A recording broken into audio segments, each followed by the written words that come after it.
فليقاتل في سبيل الله الذين يشرون الحياة الدنيا بالآخرة ومن يقاتل في سبيل الله فيقتل أو يغلب فسوف نؤتيه أجرا عظيما۔ تو جو لوگ آخرت کو خریدتے اور اس کے بدلے دنیا کی زندگی کو بیچنا چاہتے ہیں، ان کو چاہیے کہ خدا کی راہ میں جنگ کریں، اور جو شخص خدا کی راہ میں جنگ کرے پھر شہید ہو جائے یا غلبہ پائے، ہم عنقریب اس کو بڑا ثواب دیں گے۔ وما لكم لا تقاتلون في سبيل الله والمستضعفين من الرجال والنساء والولدان الذين يقولون ربنا أخرجنا من هذه القرية الظالم أهلها واجعل لنا من لدنك وليا واجعل لنا من لدنك نصيرا۔ اور تم کو کیا ہوا ہے کہ خدا کی راہ میں اور ان بے بس مردوں اور عورتوں اور بچوں کی خاطر نہیں لڑتے جو دعائیں کیا کرتے ہیں کہ اے پروردگار، ہم کو اس شہر سے جس کے رہنے والے ظالم ہیں نکال کر کہیں اور لے جا، اور اپنی طرف سے کسی کو ہمارا حامد بنا، اور اپنی ہی طرف سے کسی کو ہمارا مددگار مقرر فرما۔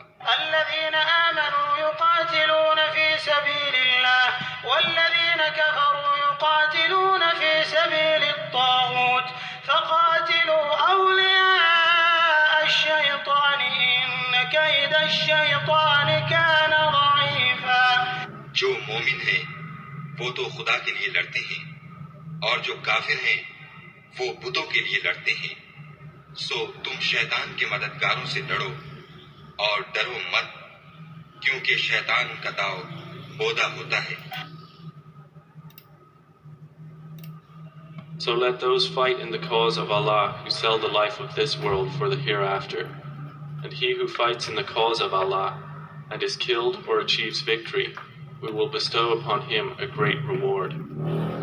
And what is the matter with you, that you fight not in the cause of Allah and for the oppressed among men, women and children who say, Our Lord, take us out of this city of oppressive people and appoint for us from yourself a protector and appoint for us from yourself a helper.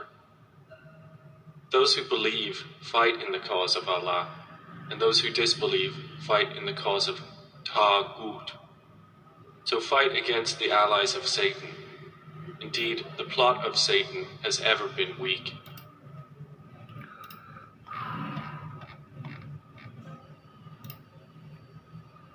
因此，让那些为后世出卖现世生命的人为安拉的事业而战吧。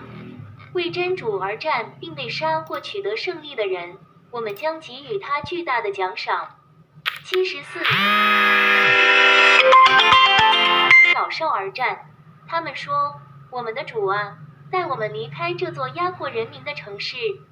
你为我们指定一位保护者，为我们指定一位帮助者吗？75信道者为真主而战，不信道者为塔古特而战。因此，要与撒旦的盟友作战。确实，撒旦的阴谋从来都是软弱的。4比76，诺贝尔古兰经。